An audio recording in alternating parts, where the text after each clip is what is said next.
Well, hello. Happy Saturday mornings. Habitat gardening. Oh, I've really got to get into creating these scenes properly, don't I? I'm Grant. I'm a bird nerd. This is Habitat Gardening, the variation of the bird emergency, where we talk about wildlife friendly gardening. Now, I've had some um, some feedback this week. Um, More a question rather than feedback, but it's a good place to begin, I think. And I'll have to rely on you to let me know that everything is coming through through nicely, that you can hear me fine, and that you could hear that astounding music that I have I have set up. Let's see, who have we got this morning so far? Good morning, YouTube. Good morning, Facebook. As I always like, let us know where in the world you are watching or listening from. Um, then we can perhaps tailor or focus the discussion a little bit on where you happen to be. The the questions, I got two um, questions slash comments this week on the various um, platforms where the bird emergency is, and they both related to feeding, and it's a perennial subject that we get back to time and time and time again on this show, and it's, should you feed wildlife? I thank you, Glenn. Glenn tells me everything's coming good. Glenn's at Mount Annan. That's good. That's good. Um, of course, when we reference Mount Annan, it's the Australian National Botanic Gardens at Mount Annan in the western part of Sydney. Um, how's the how's the weather, Glenn? And sorry if you're from another part of the world. We've got fires in parts of Australia at the moment, causing plenty of concern and devastation. And of course, we've got rain and flooding in the tropical region, North Queensland. And we have been experiencing a heat wave in parts of Victoria and New South Wales, and no doubt parts of inland Queensland, South Australia as well. Fires still Western Australia, um, and in the Mallee region of Victoria, Mallee and Wimmera. So it's a big country, and not everything is similar in all those different parts. So uh, if you are tuning in from, say, the UK or the US or Canada, now the UK not quite so big, US, Canada, uh, anyone who's in Africa or the Indian subcontinent, they're big places, and what's going on one coast might be totally different to what's going on in the other coast. Uh, it just made me think. We talk about big places. Um, most countries are big on an individual scale. Anyway, feeding, feeding, feeding wildlife. Odin, hello, Odin. Welcome back. Um, oh, Odin, I did see your comment too. Uh, I think it was about grey shrike thrush and where it was nesting. Um, that's going back a long time. Um, when we did that, that was the episode with the strange places where birds uh, nest. I think the reason we were so confident it was a grey shrike thrush was because the person who saw it or took the photo or whatever was pretty experienced, and they've got they've got a few around there. I think it might have actually been from down in your neck of the woods. Anyway, I'll go back and check that out. But do love those comments, even if it's on videos from years ago. I do get them, and I do give them some thought. I haven't rewatched that episode though. I very rarely have time to rewatch the any of the episodes unless I'm going back to edit something particularly or take a clip. Uh, how's South Gippsland today too? Aidan, tell us that. Uh, Glenn says temps here up mid-30s during the day, some afternoon storms, some days. Humidity is high, light, overcast, so very good photography day. Well, you'll be taking some mushroom shots, no doubt. Fungus today. Glenn, you get a brush turkey in your place. Glenn had a brush turkey in the backyard for a few days a couple of weeks ago. So the Habitat Garden is bringing in bird life. Now, that's a good time to let you know if you want to know more about Glenn's Habitat Garden. We did a whole episode on Glenn's garden. How long ago was that, Glenn? It's probably a year ago. It might even be a bit longer than that now. So if you go on YouTube, you go into the archives, just look at the Habitat Gardening stream, and you will probably find it in there. I don't think it was in the Photography Friday stream, was it, Glenn? Either way, I'll make sure it's in the Habitat Gardening stream after we've finished up today. Now this is weird. Last week everyone was on YouTube, and today we've got more Facebookers. Hello, Facebookers. I'll have to let you. We're not talking much gardening yet. I have to let you know too, Facebookers. There will be a time where Facebook is removed, and by me from or the bird emergency will be removed from Facebook, and basically, I think you have to make a choice at some stage about whether you continue to support certain enterprises, and I'm at that point, and I know I might be cutting off the nose to spite the face, but yeah, that's just the way it is. So please, if you are watching videos or consuming live streams, consider moving over to YouTube or Twitch.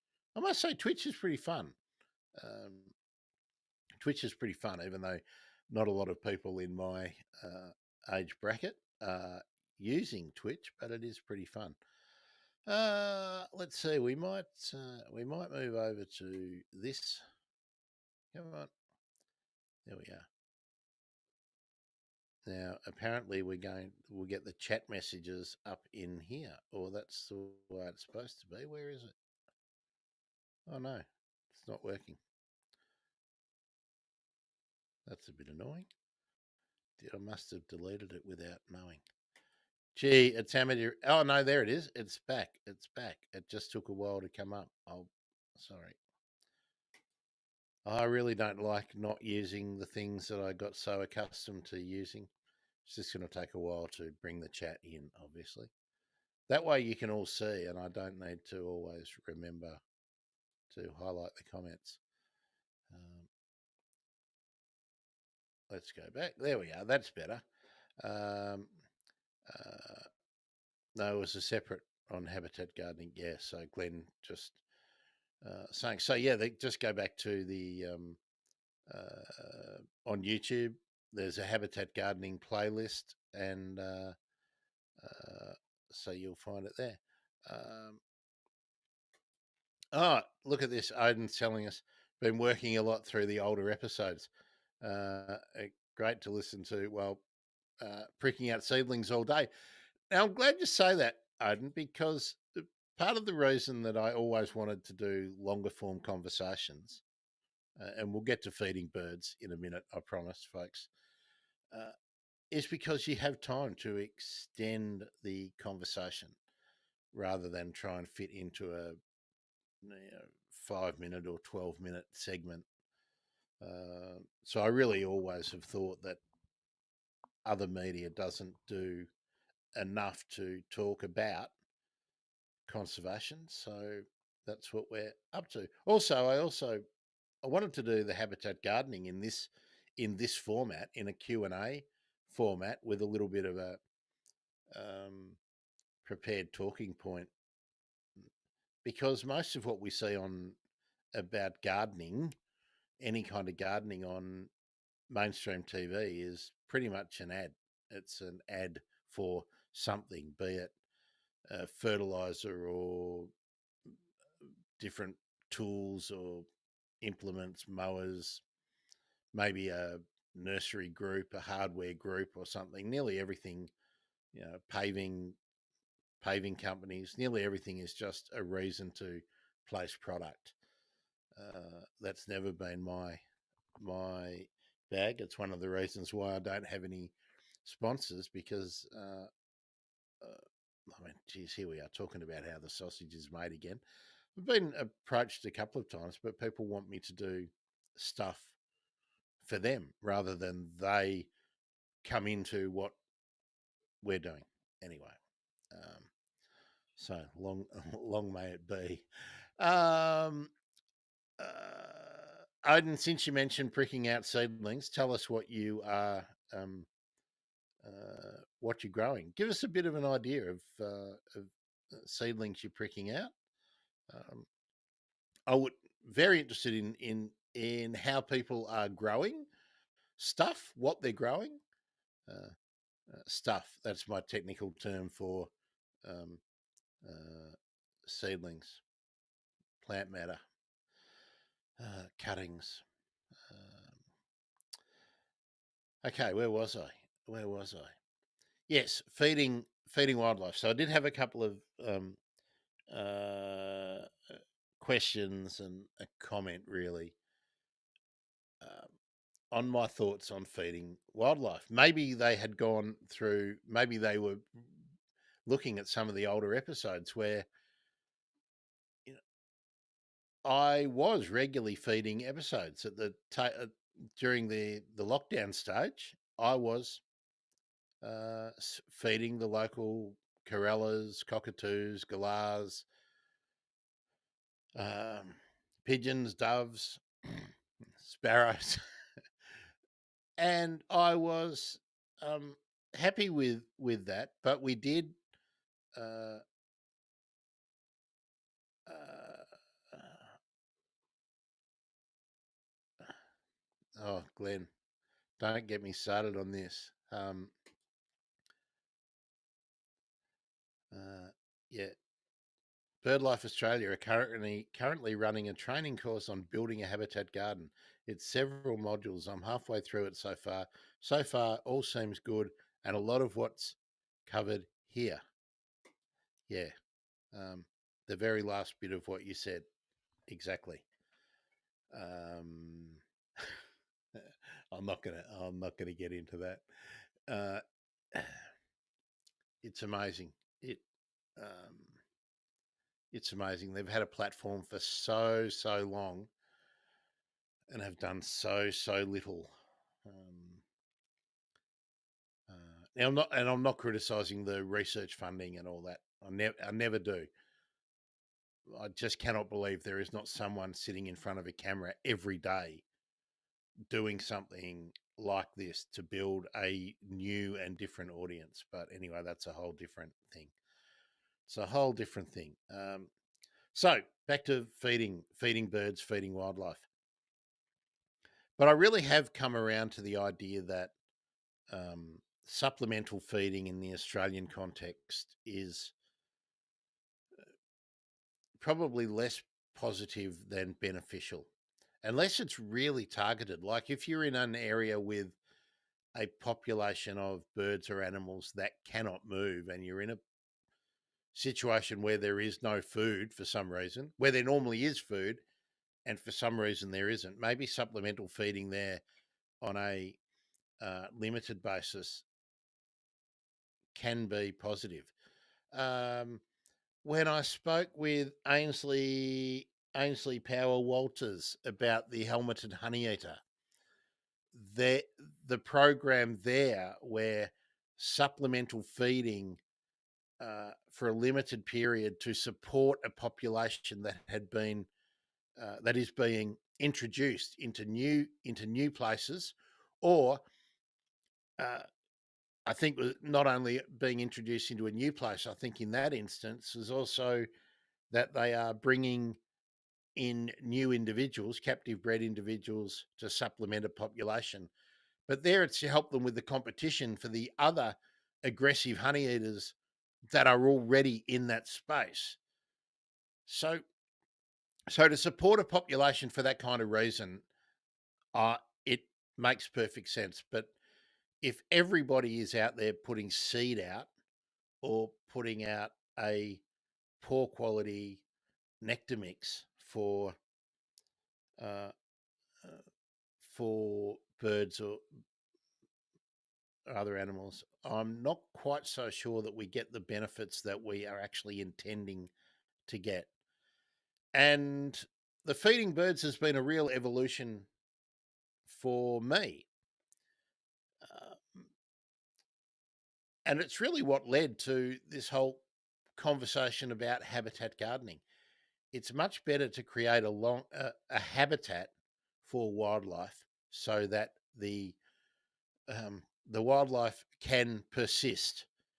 If you build up a population, then it can persist.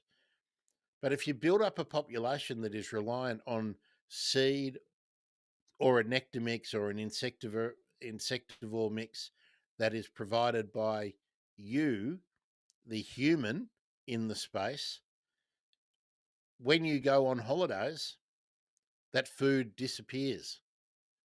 Uh, that can be catastrophic for any population. So, well, it's why we talk about habitat gardening. Now, Odin, let's have a look. Acacia, eucalyptus, and callistemon this week. I'm also direct seeding some forestry tubes with juncus, Illyria, and Cassinia. Well, Cassinia and Illyria, excellent. Where'd you get the Illyria and the Cassinia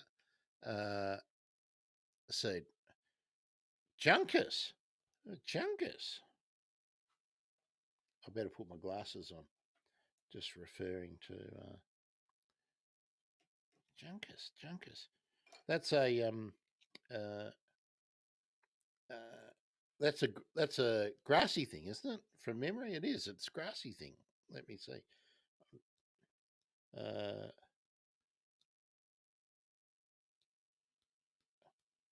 Displaying my lack of memory. Juncus. I'm not sure if it was more a lily or more a grass. Um, Very upright, I seem to remember. Uh,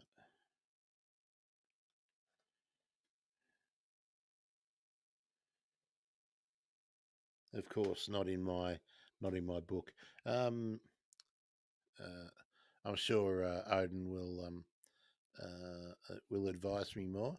Um, Juncus, I think, are the marshland edge spiky plants that can persist in inundation.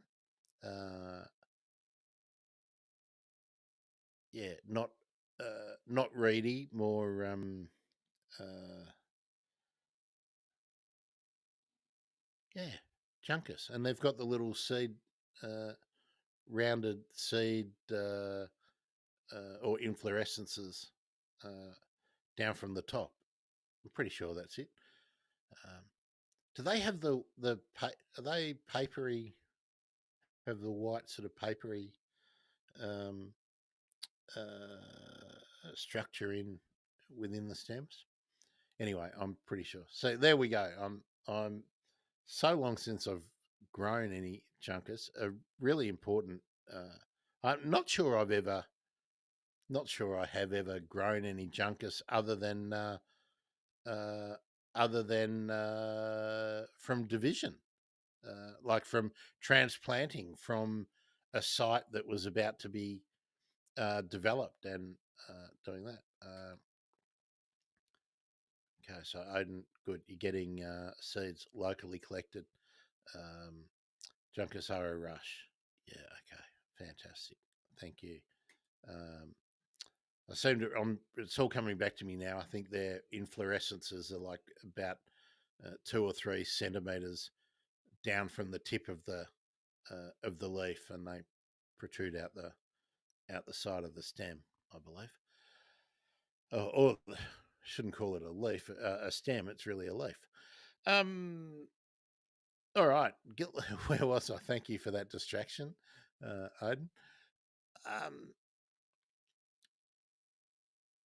so I think if you're going to take the view that you want to feed birds or animals to get them into your garden, I think you need to look at it as a long term commitment. I know there was a lot of research about the number of Australians is now approaching the percentage of Europeans and Americans, UK, who probably holds for Canada as well, who feed birds in their gardens. And I mean, I'm sure if you go and look up bird feeder, you'll see all these different sort of American and English inspired feeders for the birds that they have. You need to think. It's a long term project, and then you need to think about the birds that occur naturally and the mammals, the marsupials or the um, possums that live in your space, the koalas. You're not just inviting them in for a barbecue. If you are in bringing animals into your place, and the idea is for them to be there regularly for you to enjoy, you have to understand then that their behaviors will become modified by your behavior. So the feeding needs to be consistent and it needs to be ongoing. And you need to think about the health of those animals, those birds, those marsupials, those I've seen plenty of TikTok videos, whatnot, with people feeding kangaroos or wombats and putting bread out. No, no, no, no, no, no, no! Don't do that. Go to the um, if you're going to go to the trouble of giving them something that is essentially your food, give them something that will serve them positively. Put out some broccoli or some cauliflower or some carrots or some spinach or some lettuce, something like that, please. For birds, no, I remember. I mean, this is going back, Glenn. I don't want to age shame you or anything, but I'm going back to my childhood when I was a member of the Gould League of Bird Lovers and um, Bird Observers Club, and what was the I can't remember the name of the other group now. It's changed. Um, anyway, there were all these pamphlets and little booklets that would come out with recipes for feeding nectar feeding birds, like and basically a syrup that it just was so bad. Uh, Pretty much all that people had access to when you didn't have healthy bird mixes that you could buy. But even bearing that, commercially produced food in most instances, and I know one that I feed Loz that and Loz really likes this one. When I mix it up with the water, I can smell the rice flour in it, and I can smell the vanilla flavoring. But it's highly recommended by vets and wildlife carers and whatnot. So it's the best that I have in this instance for a uh, uh, that I have for the case of having a lorikeet. Um, thanks, Glenn. Yeah, well, we hope it comes a bit of wisdom. And Glenn says all good. Pretty sure we're the same vintage. Yeah, we're certainly similar vintage. I'm not sure. I can't even remember if we worked out who was older. I don't care. Um, I don't care. Can't hide it when you got the grizzly, uh, face. Um, yeah. So it's always better to provide the birds and the animals with what they would be gleaning for themselves in a native environment, natural environment, not so much a native environment, the natural environment, uh, the existing habitat. So choose plants that they will use and plants that they might need. And along with food comes the issue of shelter. And animals need shelter, maybe from heat. Stan. Morning, Stan. Oh yes, I didn't greet the right squad properly, did I? Well, at least there are two members of the right squad here. Odin will be a member of the right squad very soon because what did we say for the right squad? Did you have to come to 3 or 4 and contribute? Anyway, we're getting there. Stan, give us a Kangaroo Island update. How's the weather? Have you got are you in the heat wave mode, or has it cooled down? And are there fires in your region? That's the other question I was interested in. Got to say something else too. Just get this off my chest. If you watch the news or any of these morning shows that are supposed to be news, how do you find anything out these days? It, it's just nothing of. Oh, there's just nothing that is like news, is there? Anyway, um, yeah. Oh, Stan, I meant to send you an email during the week. I'll tell you this now too.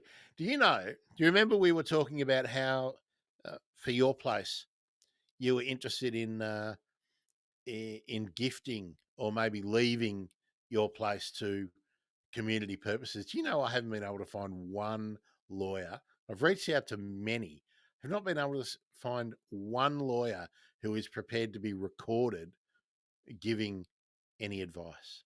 Uh, I think they're all happy if you would like to contact them and pay them and get some advice. I'll keep trying. I'll keep trying. Naomi, good morning, Naomi. How are you?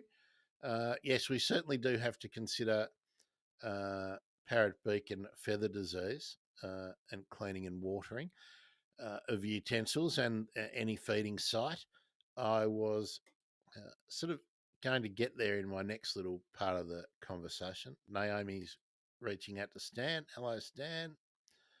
Um, the the other reason why uh,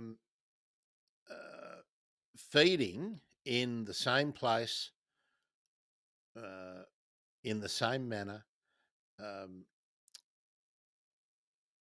is problematic is because those places where you feed, those vessels that you use, can become places for disease to be transmitted. You have a bird with beak and feather disease popping in and spreading it to the birds that feed alongside or the birds that feed there next. So you really must be cleaning your utensils daily. And depending on how busy your feeding station, if you have one, is, you might need to be doing it more than daily. You might be having to do it several times a day. Um, Stan tells us no fires on Kangaroo Island. Next heat wave starts Monday. Yeah, it's all happening, isn't it? Pleasant mid-20s. Yes, I am seeing that here as well. Beautiful here in Melbourne. In Wurundjeri country, let us know. Just on that too, on acknowledging that I am in Wurundjeri country. Did you see what the coalition? Sorry if you're overseas. This is Australian politics again for a moment. Where are the Conservatives, the Liberals, and the Nationals looking to save money? Because government always wastes money. Where are they looking to save money? Their big target is welcome to country ceremonies. So, providing a microphone and speakers in a situation that the place probably already has them, and having a guest who is probably not being paid to do a welcome to country is somehow going to save the national budget. God, these people are racist tosspots. Um, anyway, um, so the question I wanted to ask all of you, Riot Squad, and the new contributors. Odin, you may have picked this up watching old episodes. The reason that Stan and Naomi and Glenn and Betty would be a member of the Riot Squad now too. Why we call it the Riot Squad is the collective noun for a group of kookaburras is a riot. So that's why they're the Riot Squad.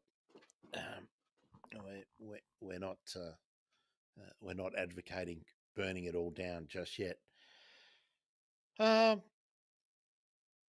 Yes. So, question is, who's feeding birds or wildlife? Tell us what your strategy is. Tell us what you feed. You're not going to get any shaming here. You might get some education if we feel that it's necessary. And apart from what you feed and how you feed, I want to know why you feed. I can tell you quite clearly why I started feeding the corellas and little corellas, long-billed corellas, sulphur-crested cockatoos, galahs, and the crested pigeons and spotted doves in my place was during the lockdown. It gave me a great deal of joy.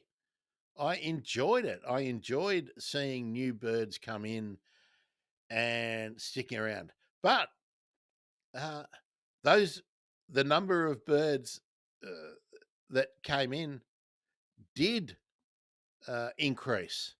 So they're obviously letting each other know that there is this there's this equivalent of a McDonald's or an early morning souvlaki joint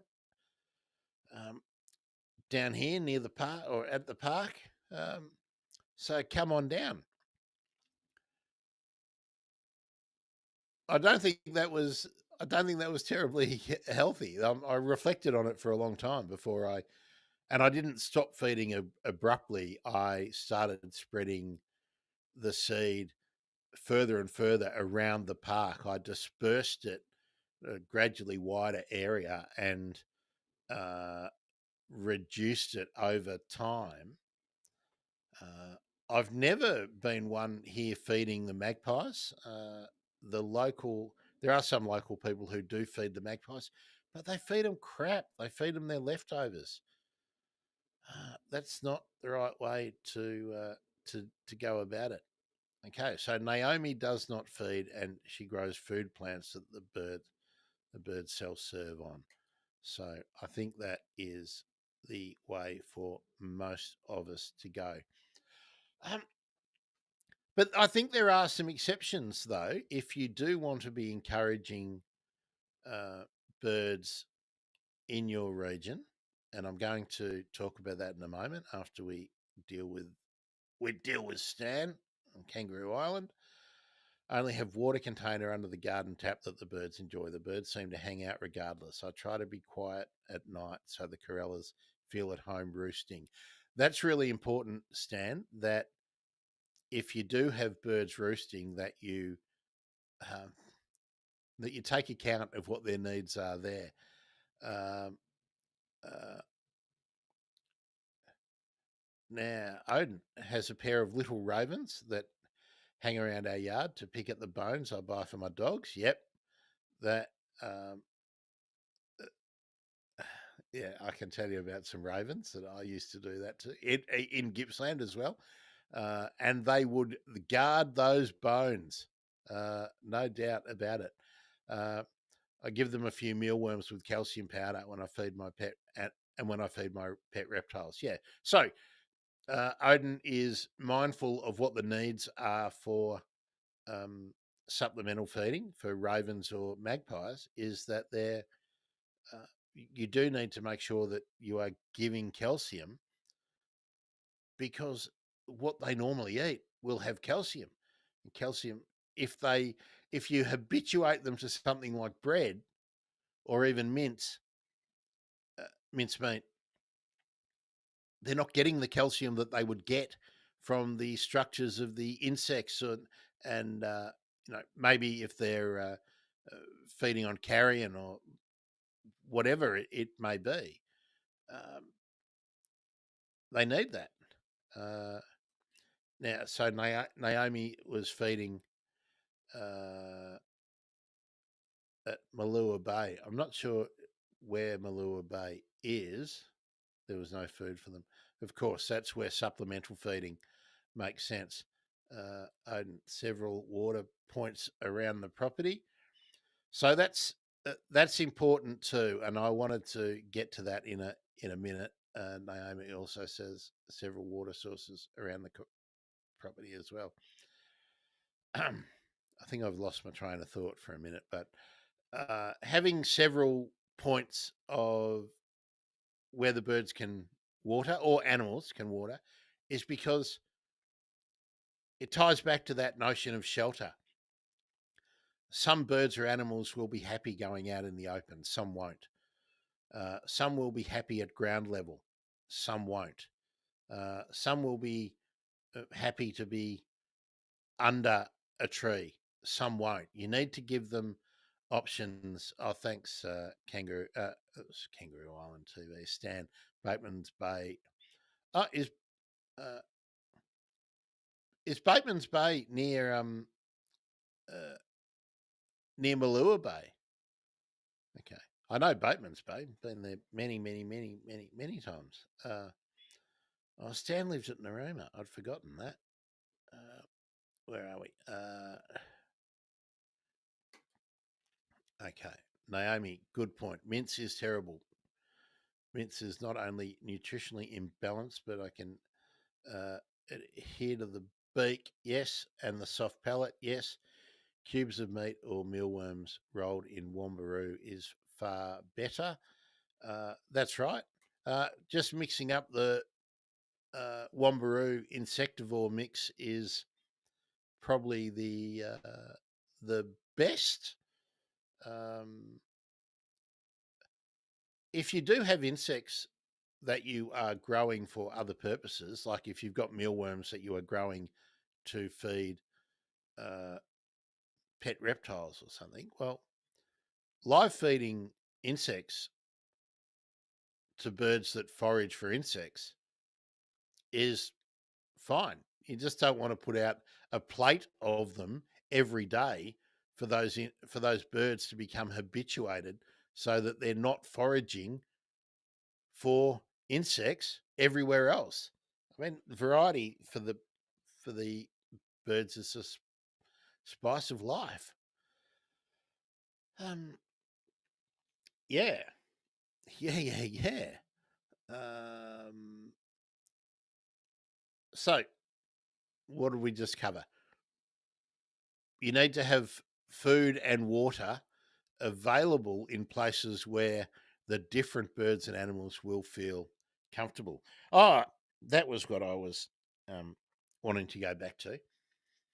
Now, as Naomi mentioned, that in when there's been a fire or something, supplemental feeding is quite justified, but you don't keep it going forever, and you are really selective about what you are feeding. But the other thing that I think we need to consider now is it, and I bring this up frequently, every suburb is changing rapidly in most towns and cities, certainly in Australia, and I'm sure it's the same around the world. Every time someone buys a property, if they're not knocking it down to build 3 townhouses or something, the mature gardens are being removed. Trees are being removed. Local councils are removing mature trees in streets. So, an area of a suburb that may once have been able to support a large population of nectar feeding birds or perhaps hollow dependent animals suddenly becomes unable to, because that the food source or the shelter or the breeding opportunities have been removed. Now, this is where we can intervene to make some kind of a difference to help those populations persist in a location. So I'm not against supplemental feeding in that instance, but you have to understand it's a long-term commitment that you are making to those animals. If you begin the feeding, you then you need to be planting replacement food sources or providing uh, suitable shelter, replacement shelter for those birds, animals, insects, reptiles, amphibians, uh, whatever they are. Because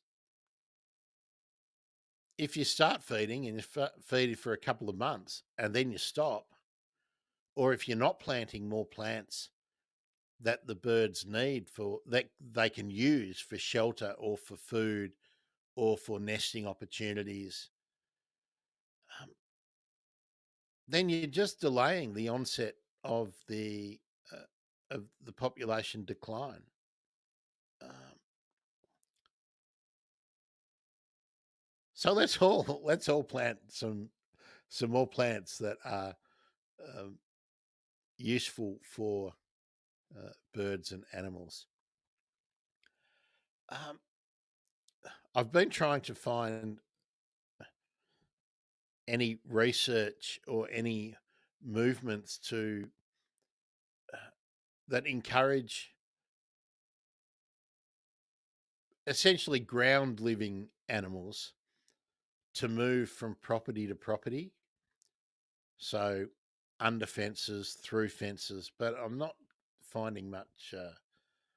I'm not finding much out there. So I still think, even though many of us in this sort of community are very aware of the issues, it's still a total blind spot for developers and builders and uh, buyers and occupiers of property in general. There's just so many challenges that we have to try to um, keep pushing, keep pushing. Um, so, yeah,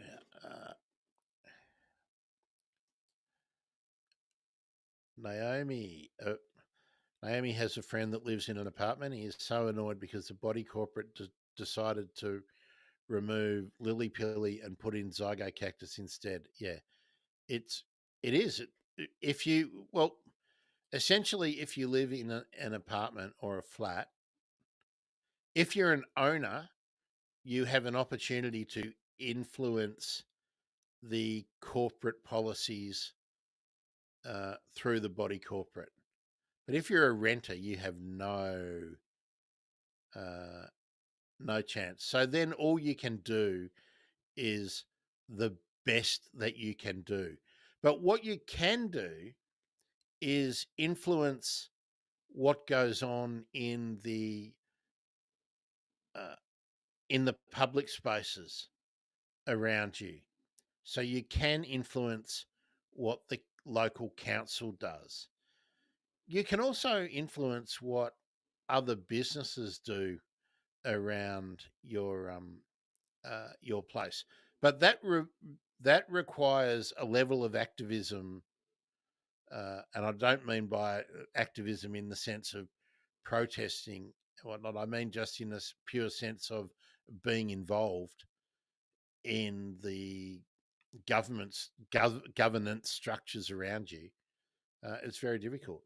Uh, and Naomi says, "Yeah, he owns, but he's not even asked."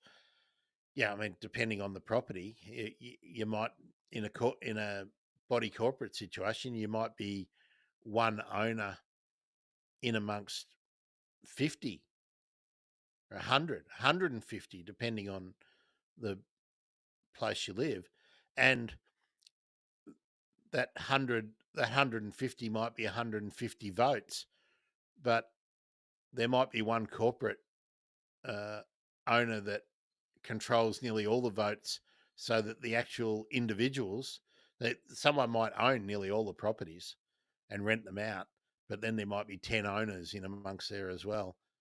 uh, you've got no say. You can't influence anything. um, I mean, it's just um, one of the dilemmas we live with in the modern society. uh, well, it's like I'm often getting into heated discussions with people. uh, I I firmly support the move towards medium and higher density housing in our established cities and large towns. And people say to me, "How can you? People are going to knock down the garden or going to knock down the house." Yeah, but if they don't, they're going to clear some bushland on the fringes of the city, and then in a year's time they're going to do some more, and a year's time they're going to do some more. So am I prepared to sacrifice some beautiful Federation uh, homes with uh, period style gardens that are basically European or Asian plants, because that's our um,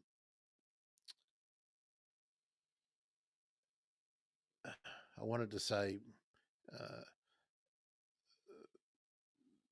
it's like it's a osmotic process where we've all infused what is a beautiful house, what we should protect.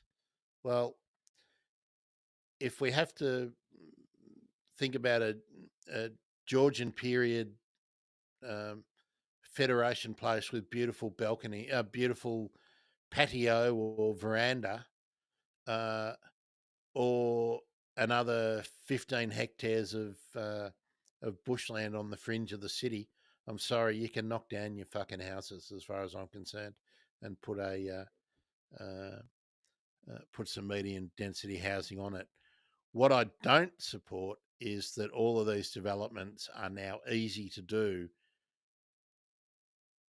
where you remove all the vegetation. I think we need to make it more difficult for developers and for people who buy homes to wreck the local environment for animals by ripping out every stick of vegetation. Um, and I used to work in landscape. I used to work in a firm that did developments. I, the place where I go shopping, I have to travel through developments that I worked on years ago, where we were digging the trenches and laying cables and pipe work. Um, they are now established suburbs. Knowing what I know now and having the experience that I've had, I would have much preferred that they were not single dwelling uh, plots of land. I would prefer that when those suburbs were established, that they were basically townhouses and blocks of flats with other sort of multi-purpose dwellings sprinkled in amongst them, but they're not. They're housing plots. Um, and now that a lot of the street trees, and it's quite a good native planting through the streets. But now that the trees are maturing, they're starting to take them out because people don't like them dropping leaves, and so yeah, it's annoying. Um, Now, Naomi, I agree with you. Better to build up on an already built area. Yeah, the horror of Mount Annan has convinced me so much loss of land and habitat in that case, koalas particularly. Okay, now is that Mount Annan? Is that where the development was approved despite all of the previous conservation promises that were made for the preserving the koala habitat? Because I mean, I wasn't aware that was Mount Annan particularly, but I remember when I used to go out with someone whose family lived in Campbelltown, and so lots of holidays were spent travelling from Melbourne and going up to Campbelltown, and there was, uh, I mean, what are we talking about? We're talking 20, going back 25, 26, 27 years when this sort of started. That um, uh, that these promises have been made by all kinds of governments in all kinds of ways to preserve habitat, and they never do. Um, so, uh, yeah, I think I think the I think the habitat name is kind of interchangeable. I mean, it, it's happening in the east and the west and the north in Melbourne. Northwest is the area that always gets talked about. Um,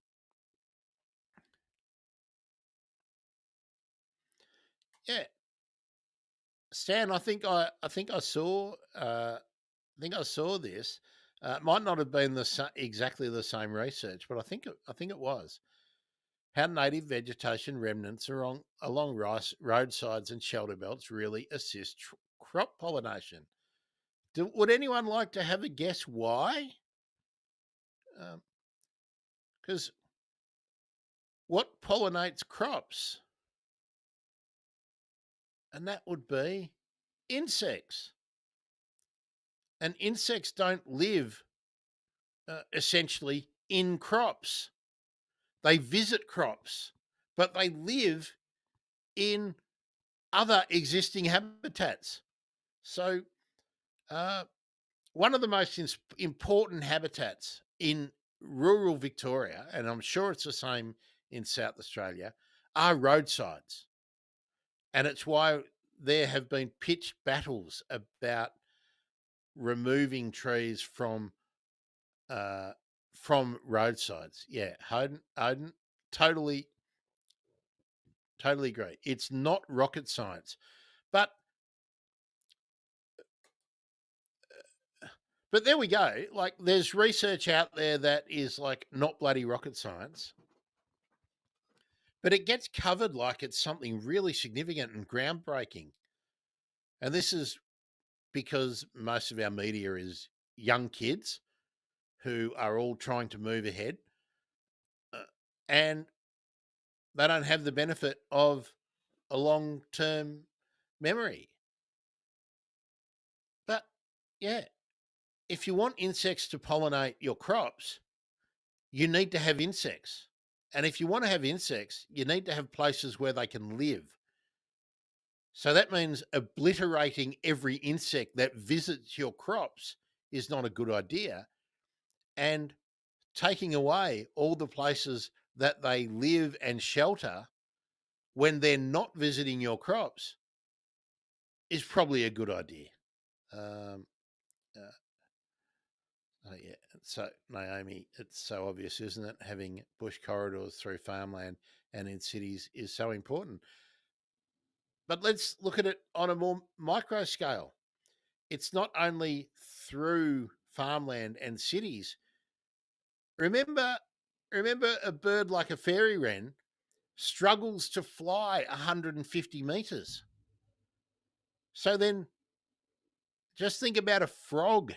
Think about life on the scale of a weevil or one of the native flies. That is, you know, 1/8 the size of your little fingernail. These are they're the insects that are doing most of the pollinating. The insects that you never see.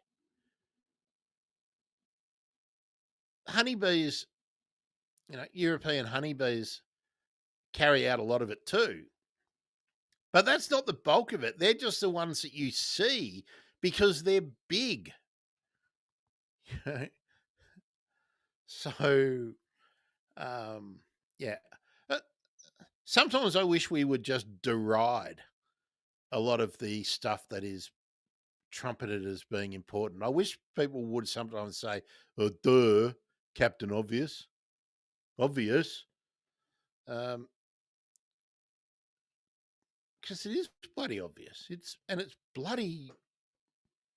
Oh, it's frustrating that we have to have the same conversations for years and years, but we really do. So we need to be able to.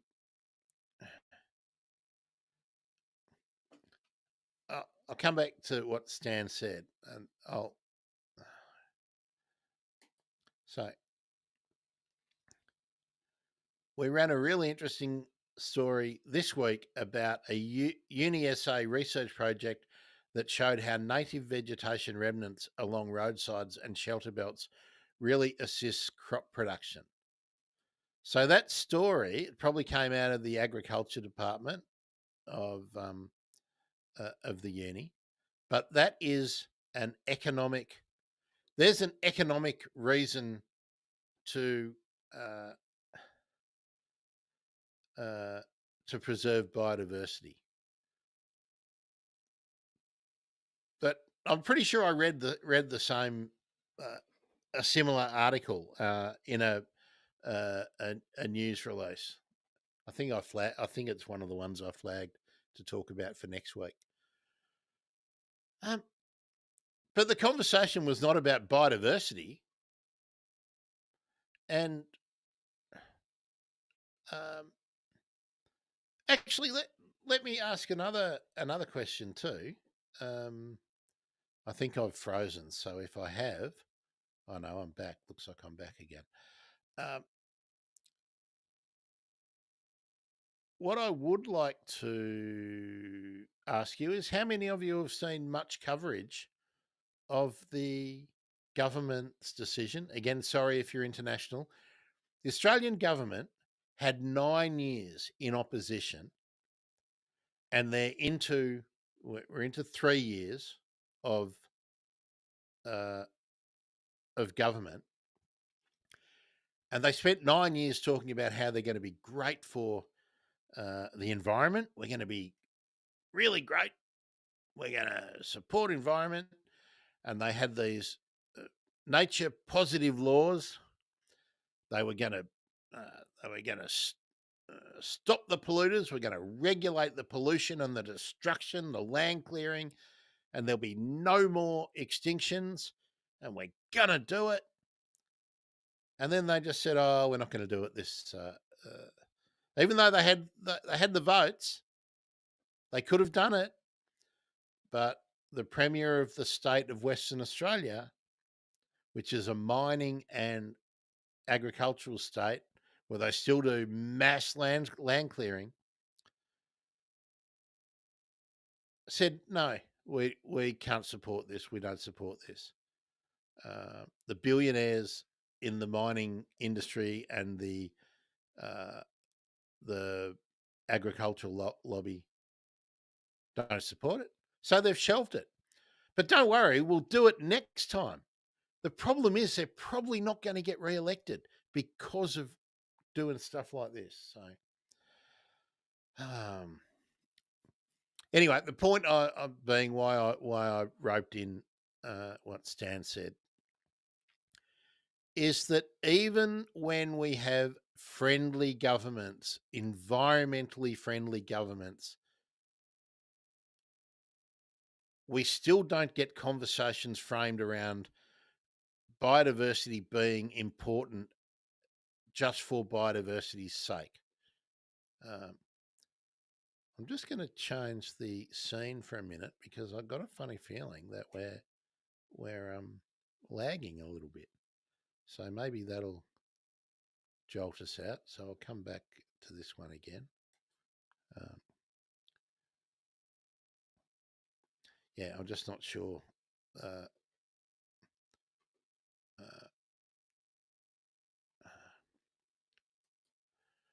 So thank you, Odin. Yeah, 4 minutes ago, Naomi said, Odin said that.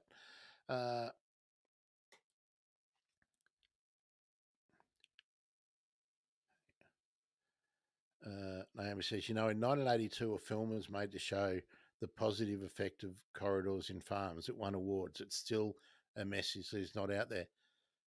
Naomi, in 1982, trying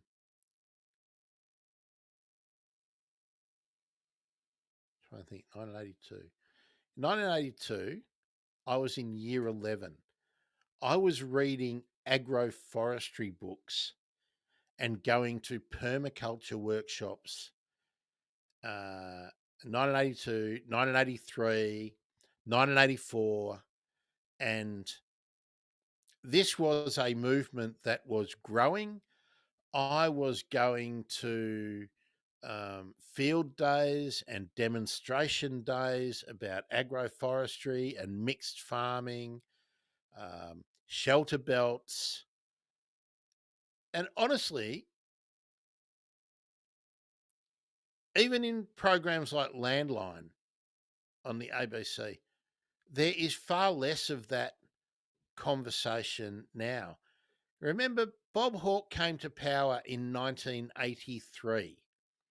So nearly all of the journalists who are doing these clips and the ABC, and they're the only people out there doing regional Australian stories.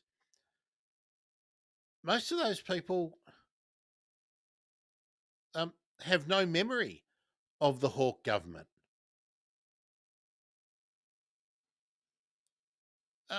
Very few of them have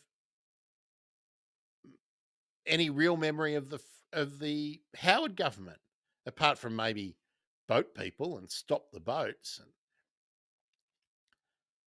So we just have to keep doing the same things over and over and over and over and over again. We can't relent. So yeah, I mean, for what is it? I was going to say the Cal Barron. No, the Condinan Group. Stan, you'll know. You'll have been reading about stuff from the Condinan Group for years. There have been agricultural groups trying to do this messaging for 40, 50 years. But I think there's less of it. I think there's actually less knowledge of the benefits for it now, because I think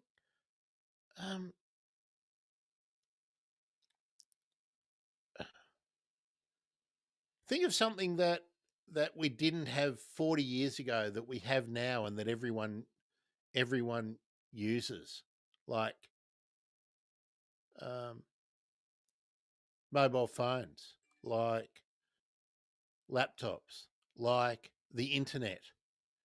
And think about the acceptance of so many things that have been part of that.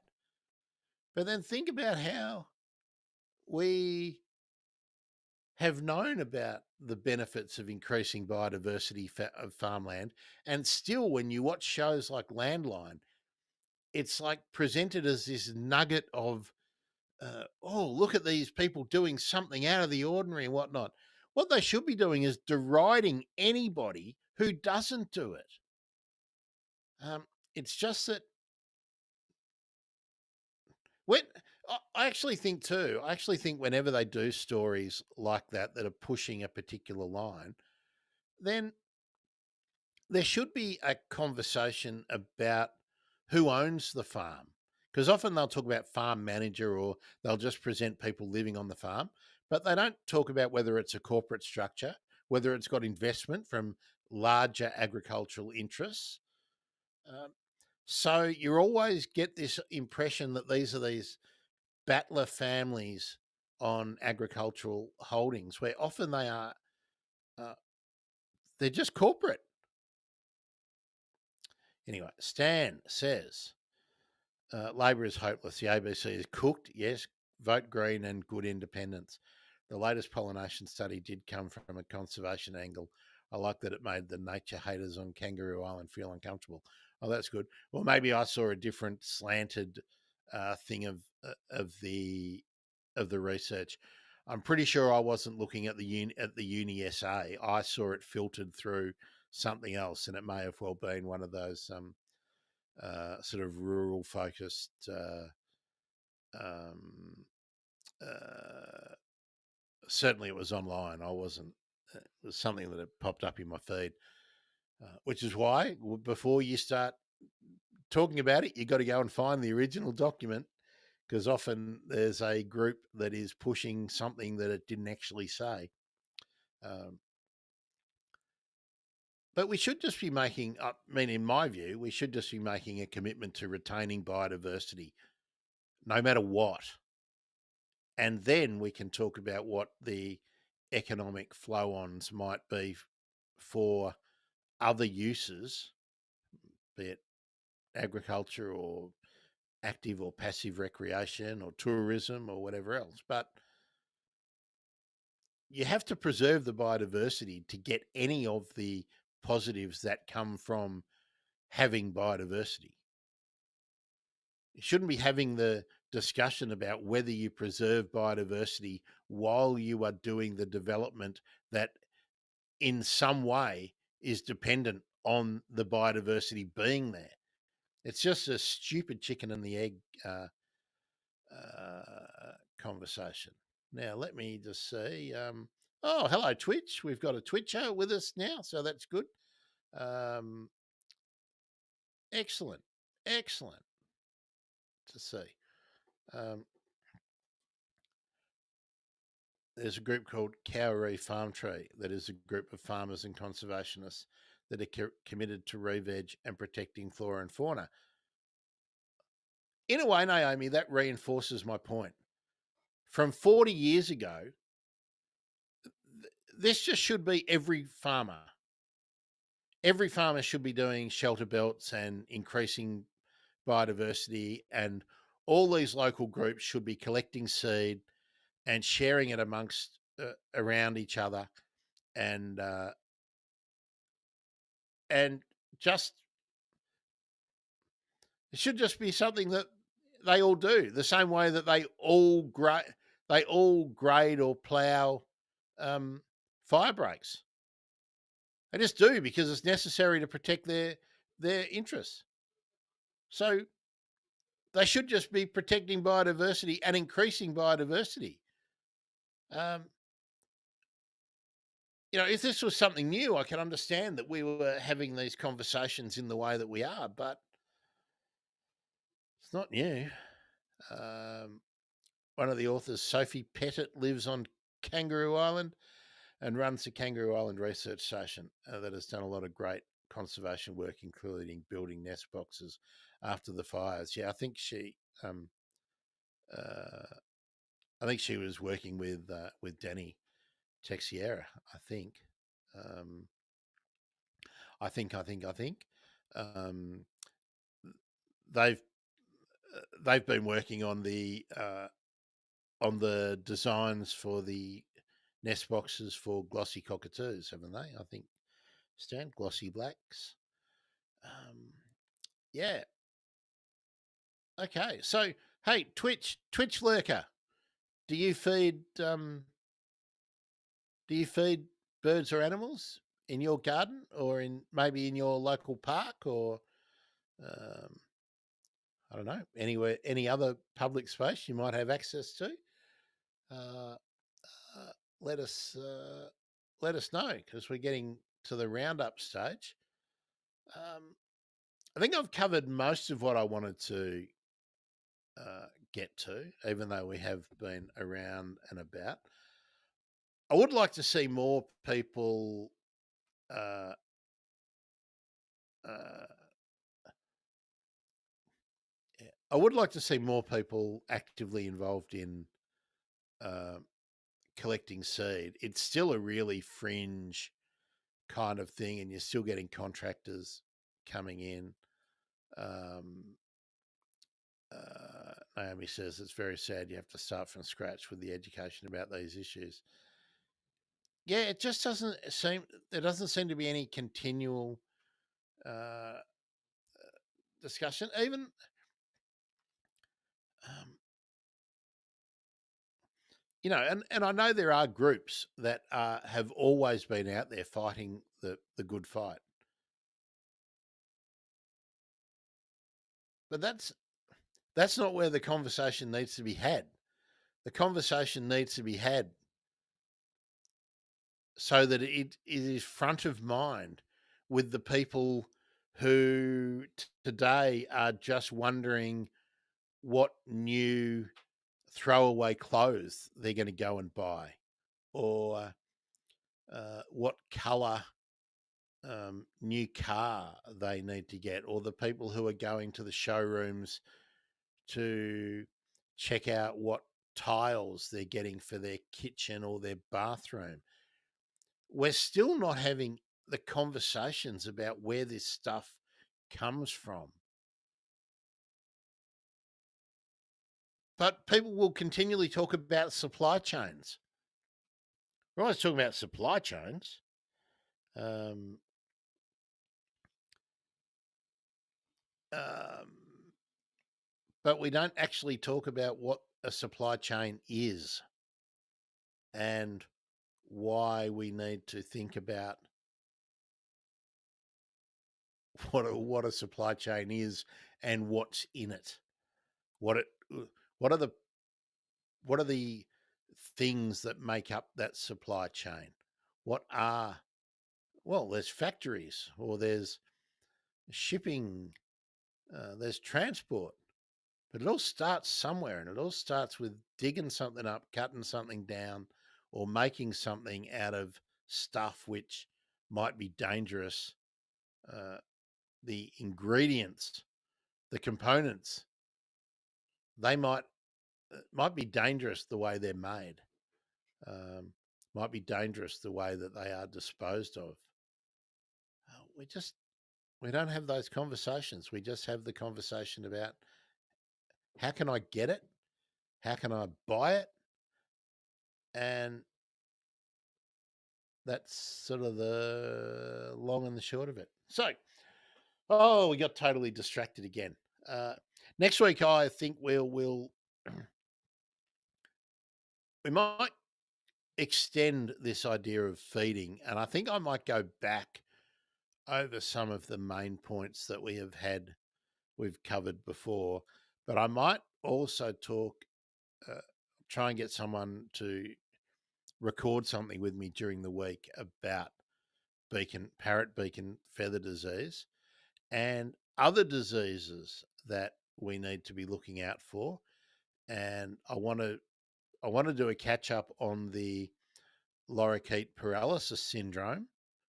Uh, and the flying foxes, the fruit bats,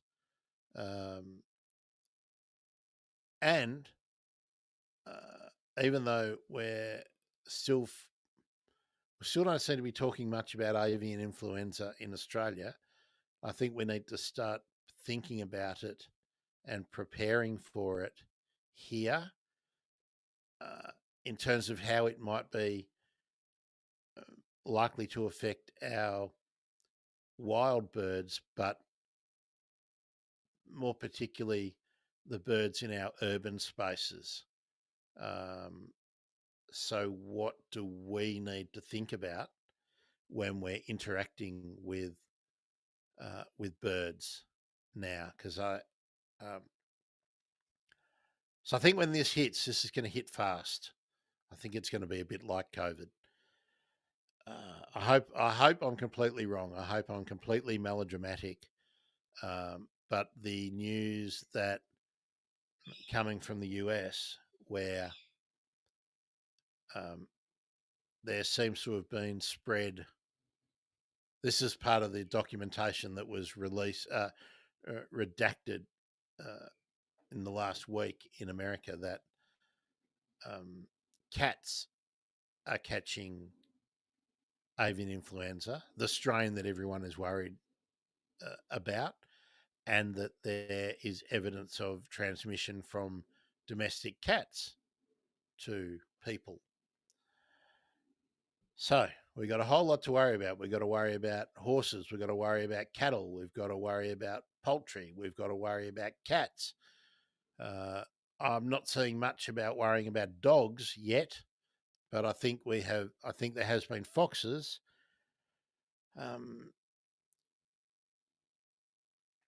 So don't want to get doom and gloomy about it. I think in Australia we'll might be more protected than many other parts of the world. But I think we do need to start thinking about how we interact with birds and wildlife, just in terms of our own health and our community's health. And then some really, we've still got parrot beak and feather disease is still potentially a really significant problem for our parrots in Australia, and the lorikeet paralysis disease. I haven't seen anything in the big media, the mainstream media in Australia, for a long time, but I'm sure there's still lots of wildlife rehabbers who are seeing a lot of it. So I'll try and get an update from David Phelan, Professor David Phelan, University of Sydney.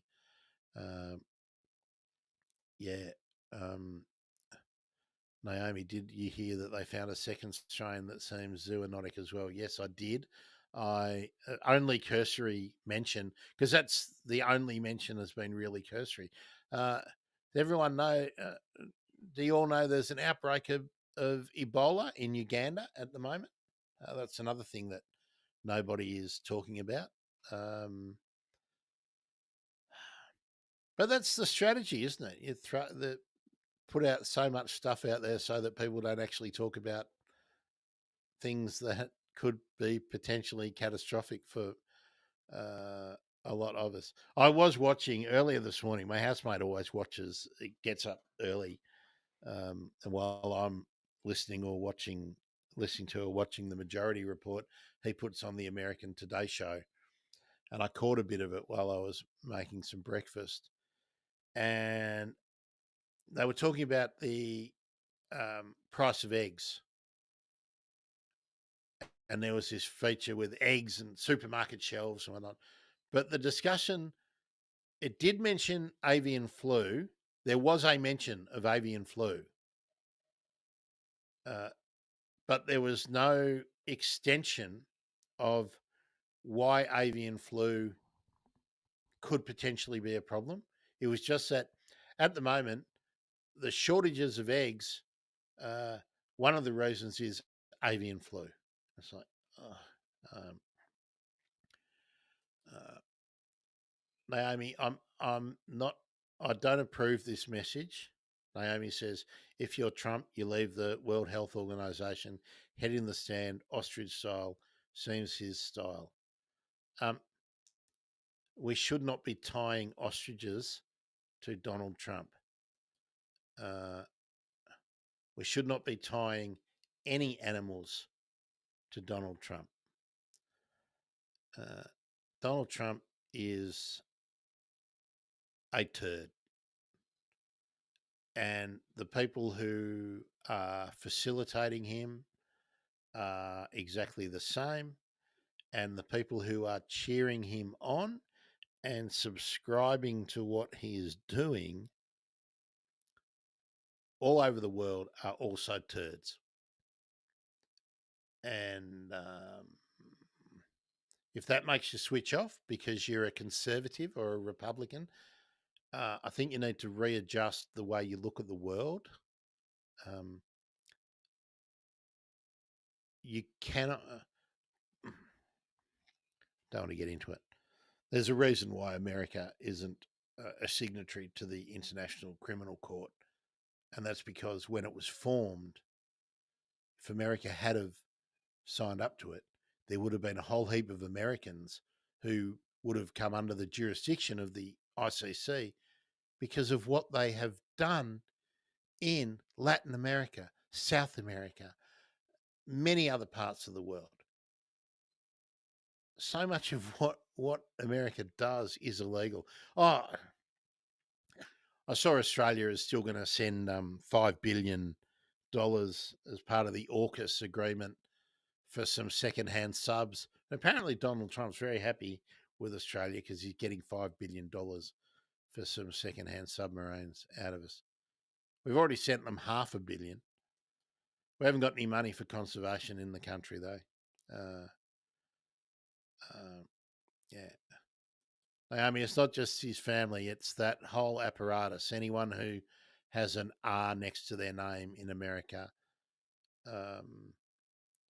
it's a massive issue, and people who should be being anyway, no, habitat gardening is not about. It can be about environmental politics. I think that's about all we can get to. But I will say, if you think you're a big tough guy because you went to Italy and you shot an endangered duck that you didn't even know the name of, so just think these people who, at least if you're going to go and shoot ducks in Victoria anyway, you have to go and pass a test to get your license to identify the ducks or the swans or the pelicans. No, it's in my mind, it's a broken country. I can't. It's a broken country. So, folks, there we are. Let's get happy. Go out today and do something in your garden. My task this weekend is I'm collecting some more seeds from some of the local, my local favourites. I would like to encourage you. I don't push this enough. You would be really helping me as well as getting some plants in about May, I would say. Might be a little bit late because the some I'm still not pricking out. I've still haven't got to the pricking them out stage. But consider taking out an annual membership to the Bird Emergency. Head over to the birdemergency.com/coffee. You can do it through Buy Me a Coffee is the way I would prefer.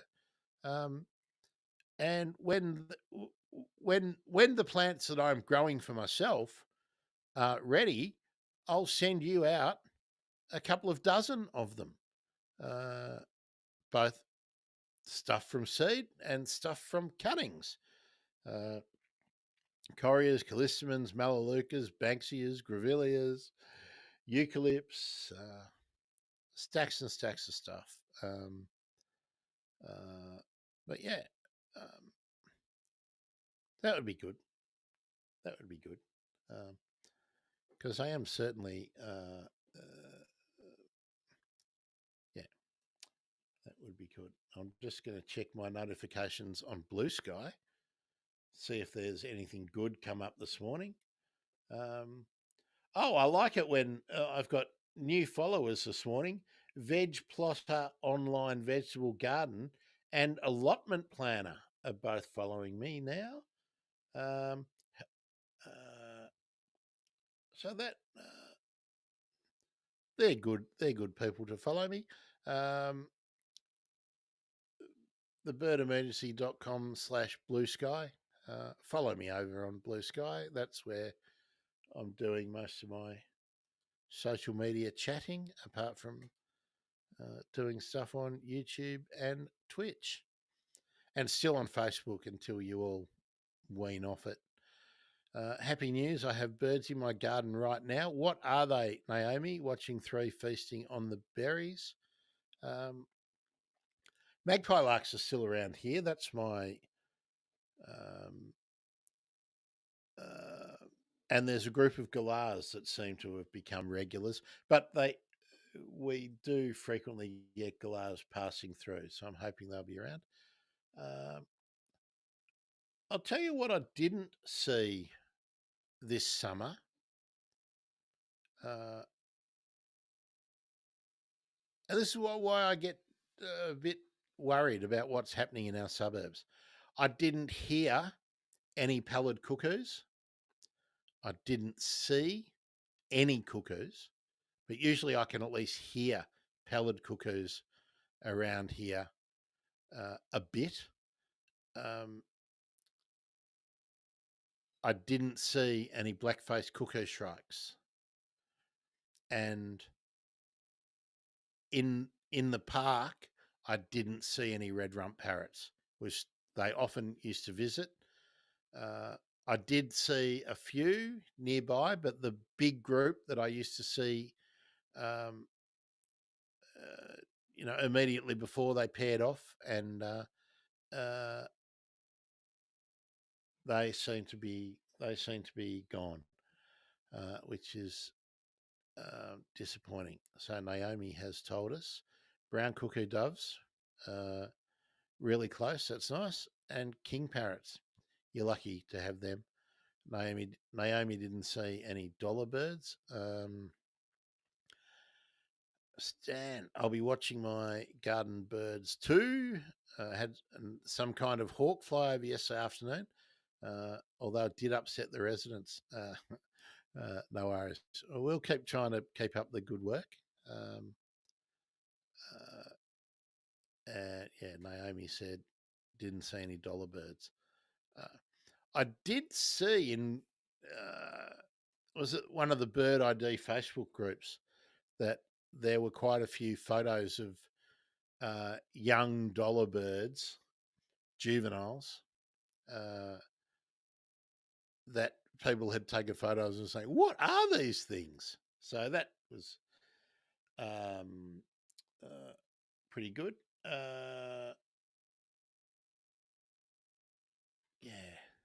Yeah.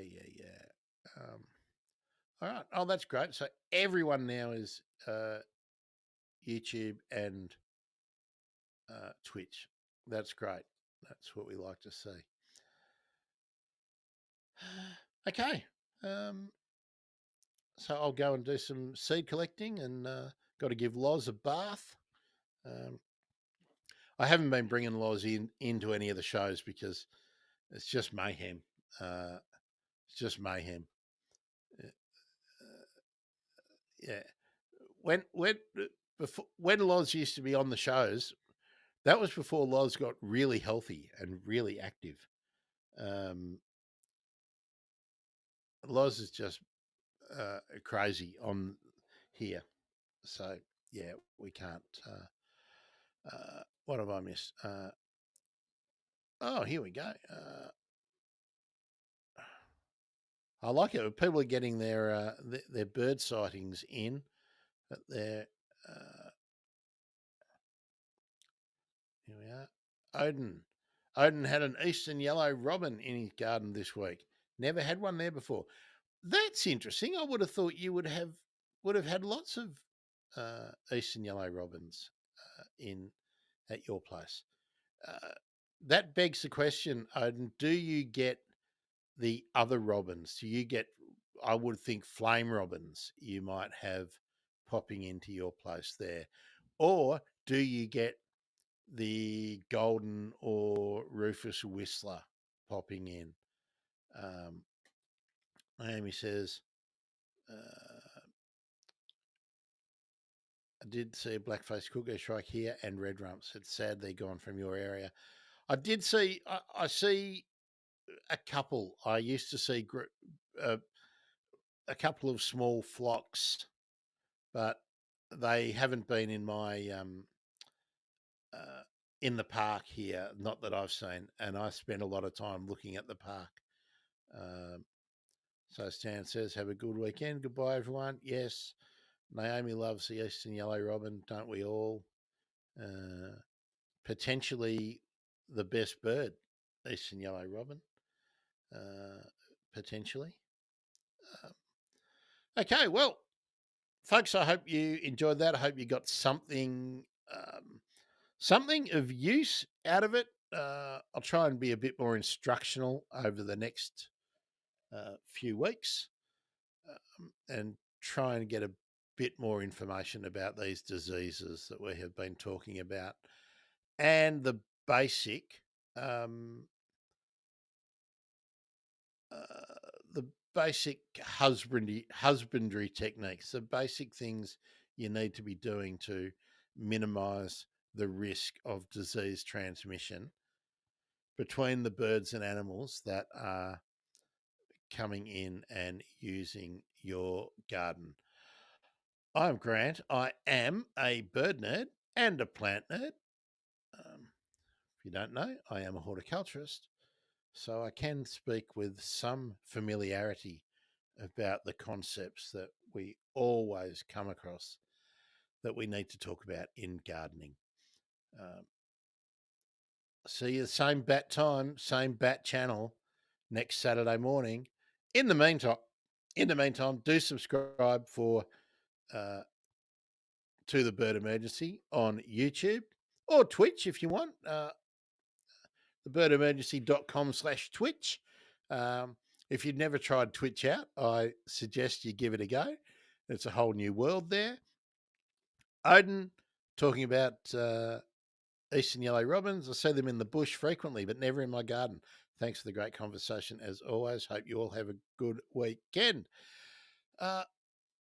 Same to you, Odin. Nice to see you back in the fold. Naomi, have a great weekend. Stan, Glenn as well. Glenn's obviously doing a tour, I would imagine, or something in Mount Annan. It's always great when you're all chatting. It makes it much easier to do the content, to make the content. A little tip: if you are on YouTube and you're looking for something new to follow, if you don't know Mooncat, Mune, Moon, Mune, Cat, CAT, she's got a really good take on a beer brand. There's a bit of controversy in the UK this week. I might just do a show. Hey, I might come back this afternoon if I get the energy. I might just go through my favourite YouTubes. Anyway, nothing to do with gardening. I might just do that as a bit of a Grant rant, and just go through some of my favourite sources of information since. Then even if you watch, so depressing. You go and watch a show that you want good gardening information, and so much of it now is lifestyle stuff. It's not really. They're not really gardening shows. They're lifestyle shows. Anyway, folks, Have a great weekend. I'm Grant. I'm a bird nerd. I'm a plant nerd. I'll see you next week, hopefully 9:30 a.m. Australian Eastern Daylight Time, Saturday morning, and at various times during the week on the Bird Emergency. Uru.